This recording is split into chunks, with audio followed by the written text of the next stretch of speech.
사랑하는 아부교회 초등부 친구들 반갑습니다. 우리 친구들 한 주간도 예수님과 함께 기쁘고 행복한 삶을 잘 살아갔나요? 매일매일 말씀을 읽고 또 성령님과 동행함으로 우리 친구들 매일매일의 삶이 예수님과 함께하는 은혜의 삶이 되기를 축복합니다. 오늘도 우리 기대하는 마음을 가지고 하나님 우리에게 주신 말씀을 함께 나누도록 하겠습니다. 우리 먼저 말씀의 제목 함께 읽어보도록 하겠습니다. 그리스도인의 시작 안디옥 교회. 오늘 우리가 함께 읽은 말씀은 사도행전 11장 26절 말씀입니다. 제자들이 안디옥에서 비로소 그리스도인이라 일컬음을 받게 되었더라. 아멘. 자, 우리 친구들 혹시 뉴스나 인터넷 기사를 통해서 건물이 무너져 내렸다는 기사를 들은 적이 있나요?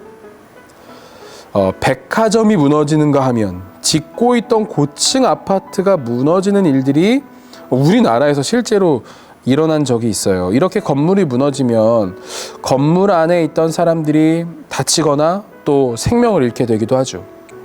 그리고 무너진 건물 안에서 구조를 기다리는 일도 있죠. 그렇다면 건물이 무너지는 원인에는 어떤 것들이 있을까요? 건물이 무너지는 원인으로는 크게 태풍이나 지진 등의 자연재해도 있어요. 그러나 건물을 설계하고 건물을 짓는 과정에서 부실 공사를 한 경우도 많이 있거든요. 건물이 어떠한 용도로 사용될 것인지 용도에 맞게 설계를 하고 기초를 튼튼히 하여 건물을 지어야 해요. 그리고 건축 재료를 알맞게 사용하여 건물을 지어야 하죠. 그렇게 하지 않으면 건물이 무너져 내리거나 위험한 일들이 일어나게 돼요. 그래서 무너지지 않는 튼튼한 건물을 짓기 위해서는 설계부터 공사를 하는 것까지 잘 계획하고 건물을 지어야 하는 것이죠. 이렇게 튼튼하고 안전한 건물을 세우기 위해서는 기초 작업부터 그리고 아주 좋은 재료를 사용하여 천천히 기초부터 건물을 세워야 하는 것이죠. 자, 그런데 친구들, 우리가 하나님을 믿는 우리의 믿음도 이래야 한다는 것을 알고 있나요? 우리의 믿음 역시 기초가 탄탄해야 해요. 그리고 아주 좋은 재료를 사용해요. 우리의 믿음을 세워야 하는 거예요. 자, 우리의 믿음은 어떻게 세워져야 할까? 우리의 믿음의 기초는 어떻게 세워져야 할까요? 오늘 말씀을 통해 우리의 믿음을 다시 한번 돌아볼 수 있는 시간이 되기를 축복합니다. 예수님의 부활을 직접 경험한 이 제자들이 복음을 전했죠.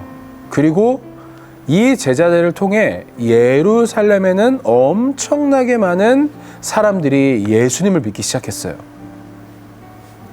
그런데 예수님을 십자가에 못 박게 한 유대인들은 예루살렘 교회 사람들을 핍박했어요. 여러분, 우리가 몇 주 전에 함께 나눴던 스데반 선생님을 기억하나요? 스데반이 복음을 전하다가 유대인들에게 돌에 맞아 죽은 후에 사람들이 예루살렘 교회 사람들을 더욱 심하게 핍박했어요. 예수님을 믿는다는 이유로 또 복음을 전한다는 이유로 예루살렘 교회 사람들을 때리기도 하고 잡아서 감옥에 가두기도 했어요.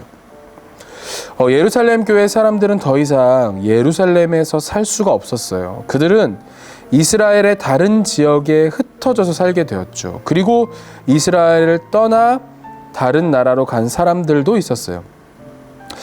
우리 친구들은 오랫동안 살던 곳을 떠나 다른 곳에 가게 되면 어떨 것 같나요? 익숙한 언어와 문화가 아닌 그 나라의 언어와 그 나라의 문화를 새로 배우고 익혀야 하겠죠.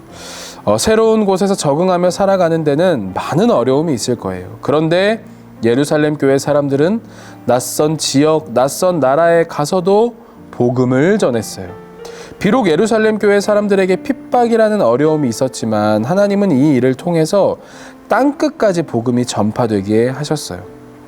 흩어진 예루살렘 교회 사람 중에는 안디옥으로 간 사람들이 있었어요. 안디옥으로 간 사람들은 유대인뿐만 아니라 다른 나라 사람들에게도 복음을 전했어요. 복음을 전하는 사람들에게 하나님께서 함께 하셨어요. 그리고 그들은 하나님의 사랑을 이웃들에게 전하였죠. 수많은 사람들이 복음을 듣고 예수님을 믿게 되었어요. 이렇게 안디옥 교회가 세워졌어요. 안디옥 교회 사람들에 대한 소문이 예루살렘에까지 알려졌어요. 예루살렘 교회에서는 안디옥 교회를 도와주기로 했어요. 안디옥 교회에 이제 예수님을 믿기 시작한 사람들이 많아졌기 때문에 그들에게 말씀을 가르칠 사람이 필요했기 때문이에요. 그래서 착하고 성령과 믿음이 충만한 사람 바나바를 안디옥 교회에 보냈어요. 바나바가 안디옥에 가서 안디옥 교회에 나타난 하나님의 일을 보고 너무 기뻐했어요. 그리고 안디옥 교회 사람들에게 굳건한 믿음을 가지라고 격려해 주었어요. 바나바는 사울을 찾으러 다소에 갔어요. 다소에서 사울을 만나 안디옥으로 함께 왔어요. 바나바와 사울은 안디옥 교회에서 1년 동안 열심히 하나님의 말씀을 가르쳤어요.